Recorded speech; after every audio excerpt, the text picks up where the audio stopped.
আজকের সকালটা শুরু করলাম আমি আমার ঠাকুরঘর থেকে। আজ হলো এমন একটা দিন যে দিনটার অপেক্ষা আমরা প্রতিটা ভাই বোন ১ বছর ধরে করে থাকি। হ্যাঁ, আজ হলো রাখি পূর্ণিমা। তাই রাখি পূর্ণিমা দিনের স্পেশাল ব্লগটাও কিন্তু আমি শুরু করলাম আমার ঠাকুরঘর থেকে। প্রথম রাখিটা কিন্তু আমি আমার গপুকেই পরিয়েছি। তবে সেটা কিন্তু আমার মামামের তরফ থেকে। যেহেতু ও এখন ছোট তাই ওর হয়ে প্রথম রাখিটা কিন্তু আমি আমার গপু সোনাকেই পরিয়ে দিলাম। Welcome back to my channel Puja's lifestyle. I hope তোমরা সবাই খুব ভালো আছো, আমরা কিন্তু বেশ আছি।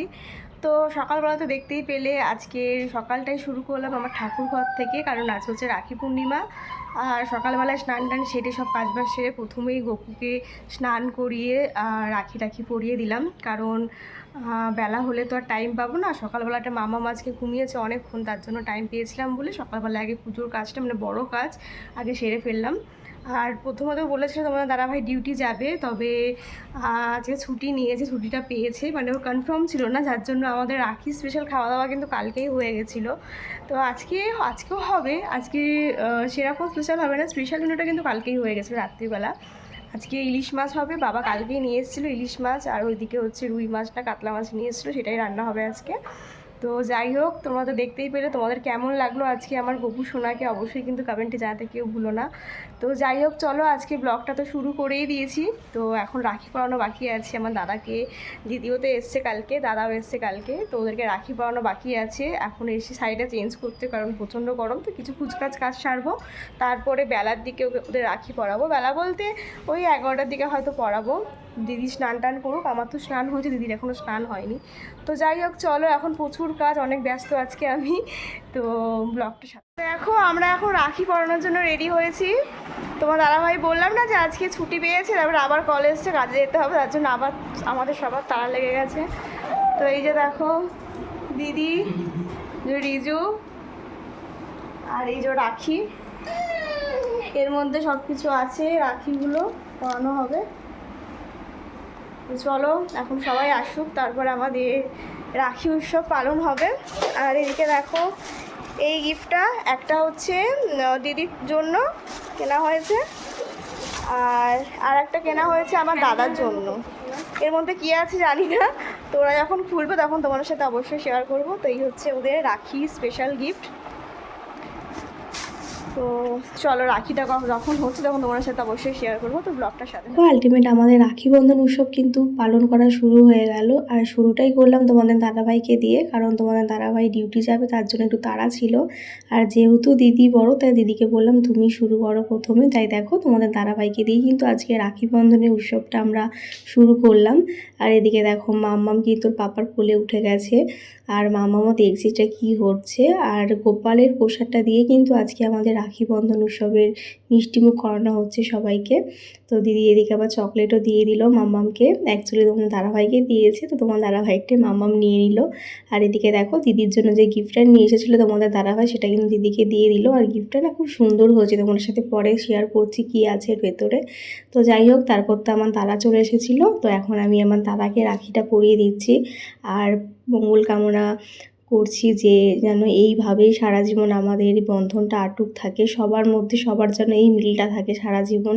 তো অনেককেই দেখেছি ভাই বোনের মধ্যে কিন্তু সেই বন্ডিংটা থাকে না, তবে এইটা করে জানি না ভবিষ্যতে কি হবে, যেন এইভাবেই যেন সারা জীবন এই বন্ধনটা আটুক রাখতে পারি আমরা সবাই। তো দেখো এদিকে আমি আমার দাদাকে আমার গিফটটা দিলাম, দাদা আমাকে দিয়ে দিল আমার গিফটটা। তো কি আছে তোমাদের সাথে পরে খুলে দেখাচ্ছি, যদিও এই ব্লগটা তোমাদের সাথে অনেকগুলো দিন পর আপলোড করছি, তো একটু এডিটিংয়ের প্রবলেম ছিল, এডিট করতে পারিনি বলে প্রবলেম হলো, তোমার সাথে একটু লেট হয়ে গেল শেয়ার করতে। তো দেখো আমি তো এখানে আমার দাদাকে পরিয়ে দিলাম, তারপর এখন দিদি পরাবে আমার দাদাকে।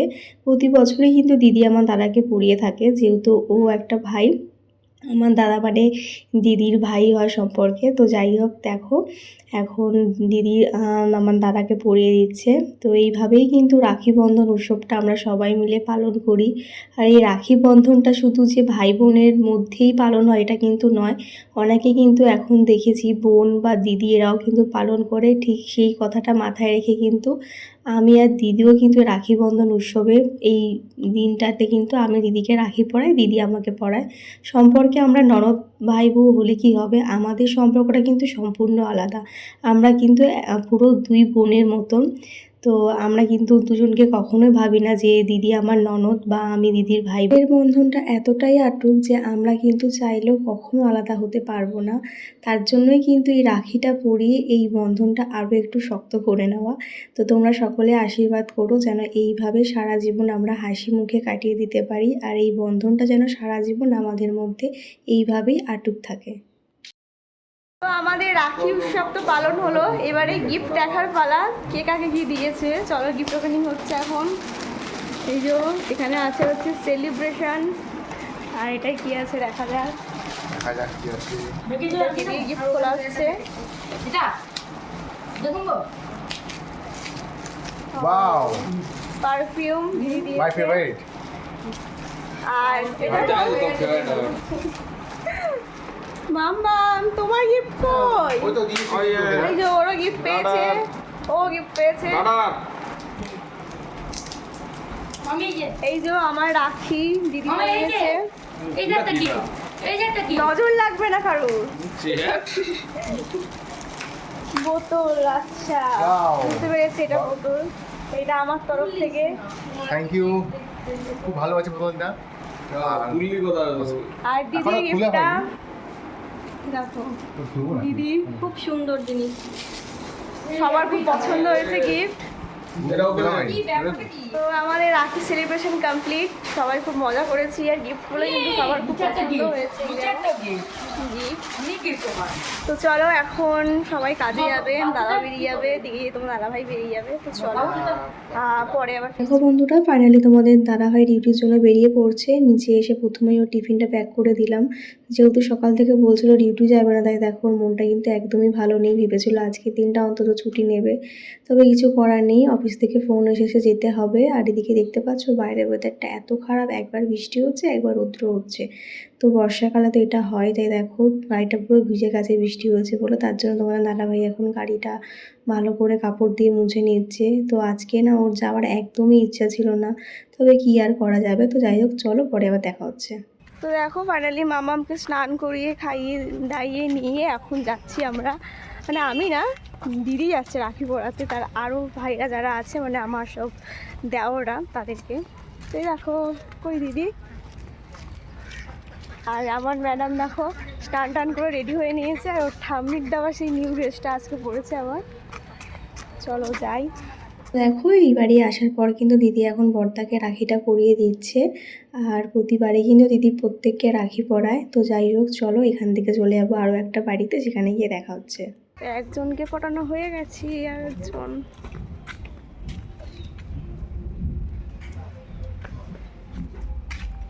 তারপর তো চলে আসলাম আমরা আমার আরও একটা ছোট দেওরের বাড়ি। তো দিদির এই ছোটো ভাইকে রাখি পরিয়ে দিল, মানে সম্পর্কে আমার দেওর হয়। তো এখানেও কিন্তু রাখি সেলিব্রেশন করার পরে আমরা এখন বাড়ি চলে যাব। আর বাড়ি যাওয়ার আগে আমাদের যে পাশের বাড়ি কাকিমা আছে দেখো আমাকে এই তালের বড়াগুলো দিল। আর এই প্রথম মানে তালের বড়া দিলাম গপু সোনাকে, গপুকে না দিয়ে কিন্তু আমি খাইনি। মানে আমাদের বাড়িতে মাঝে একবার তালের বড়া হয়েছিল, যেহেতু আঁশ ঠেকাঠেকি হয়ে গেছিলো বলে না সেদিনকে দেওয়া হয়নি, তার জন্য আমিও তালের কিছু জিনিসই খাইনি। তাই দিকে দেখো প্রথমবারই গপুকে দেওয়া হলো, মানে জন্মাষ্টমীর আগে গপুর প্রিয় খাবারটা কিন্তু গপু পেয়ে গেল। তো গপু সোনাকে এই তালের বড়াটা দিয়ে কিন্তু আমার আজকে বেশ ভালো লাগলো, কাকিমা দিয়েছিল বলেই দিতে পারলাম। তো যাই হোক তারপর দেখো আমার দাদাও এখন লাঞ্চ টাঞ্চ কমপ্লিট করে বাড়ি যাওয়ার জন্য বেরিয়ে পড়লো, কারণ ওর একটু মানে কাজ আছে ওদিকে, আমার বোনও রাখি পটাবে তার জন্য চলে গেল। আর তারপর দেখো আমরা আজকে লাঞ্চ টেবিলে চলে আসলাম। আজকে লাঞ্চে হচ্ছিল হচ্ছে ইলিশ ভাপা, সাথে হচ্ছে কাতলা মাছের ঝোল, যেহেতু আমাদের রাখি স্পেশাল খাবারটা তো কালকে হয়েই গেছিলো তোমাদের বললাম। তো চলো লাঞ্চটা করে নিই। এখন লাঞ্চ টাঞ্চ সেরে নিয়ে চলে আসলাম, এখন ওকে ঘুম পাড়াবো, কারণ অনেকটা বেলা হয়ে গেছে সব কিছু সারতে সারতে। তো আমাদেরও লাঞ্চটা কমপ্লিট করে নিলাম, সকাল থেকে কিছু খাইনি তো। তো যাই হোক চলো, ওকে ঘুমটা পারিনি, পরে বিকেলবেলা ঘুম থেকে উঠে গেছি। এখন দিদি চলে যাচ্ছে বাড়ি, তার আগে দিদির কিছু রাখি পরানো এখনও বাকি আছে, তো তাদের বাড়িতে রাখি পরাতে যাচ্ছে। চলো আমরাও যাই সাথে সাথে। যাও, সেকেন্ড পার্ট হচ্ছে আমাদের ডাটা নিয়ে যাবে, সেকেন্ড পার্ট হচ্ছে রাখি পরানো। ফার্স্ট পার্ট হয়ে গেছে, সেকেন্ড পার্ট। চলো যাই। দেখো আবারও চলে আসলাম এই বাড়িতে। দিদি ছোট ভাইকে রাখিটা পরাবে, মানে আমার ছোট দেওরকে। তো যেহেতু সকালবেলা ও ছিল না, ডিউটি গেছিলো, তার জন্যই এখন চলে আসলো পড়াতে। বাড়ি যাওয়ার আগে একেবারে পড়িয়ে তারপর বাড়ি যাবে। আর একজনই মিস গেলো, সেটা হচ্ছে শুভ। ও ডিউটি গেছে বলে দিদি আর পড়াতে পারলো না, নাহলে কিন্তু প্রতিবারই সবাইকে রাখি পরায়। তো তারপর রাখি টাখি পরিয়ে কিন্তু দিদি বাড়ি যাওয়ার জন্য রওনা দিয়ে দিল। আজকে অনেকবার করে বললাম যে থাকো, আজকে কিন্তু রিজুর বোনরা অপেক্ষা করছে রিজুর জন্য, ওখানে ওরা রাখি পরায়। তার জন্য দিদি বললো থাক, আজকে থাকবো না, পরে একদিন আসবো। তো খুব খারাপ লাগছিলো যে কালকে আসলো আবার আজকে চলে যাচ্ছে। এদিকে দেখো মামাম তোর পিমুনিকে ছাড়তেই চাইছে না, পিমুনির সাথে একেবারে গাড়িতে উঠবে বলে বায়না করছিল। তো ওর মা তার জন্য কিন্তু দিদিকে শিউ করতে চলে গেল, অটোয় তুলতে গেল, তার জন্য মামামকেও নিয়ে গেল। তো দিদিকে টাটা করে আমি এখন চলে যাব বাড়ি গিয়ে সন্ধেও দিতে হবে। দেখতেই পাচ্ছ সন্ধে হয়ে গেছে। তো দিদি চলে গেল ফাইনালি, আমি চলে আসলাম বাড়ি। মাও গেছে মামাকে নিয়ে ওই রাস্তা, মানে অটোয় তুলে দিয়ে আসবে, তারপর তো চলে। তো যাই হোক, চলো আজকের মতন ব্লগটা এখানে শেষ করছি। তোমাদের কেমন লাগলো অবশ্যই জানিও। এই ছিল আমার আজকের রাখি বন্ধনের স্পেশাল দিন, কেমনভাবে কাটলো সবটাকে তোমাদের সাথে শেয়ার করলাম। ভালো লাগলে অবশ্যই একটা লাইক করে দিও। আর চ্যানেলটা যারা এখনও একটু সাবস্ক্রাইব করি, প্লিজ সাবস্ক্রাইব করে দিও। সাবস্ক্রাইব করে আমার পাশে থেকো। তো চলো আজকের মতন টাটা, দেখা হচ্ছে কালকের ব্লগে। বাই।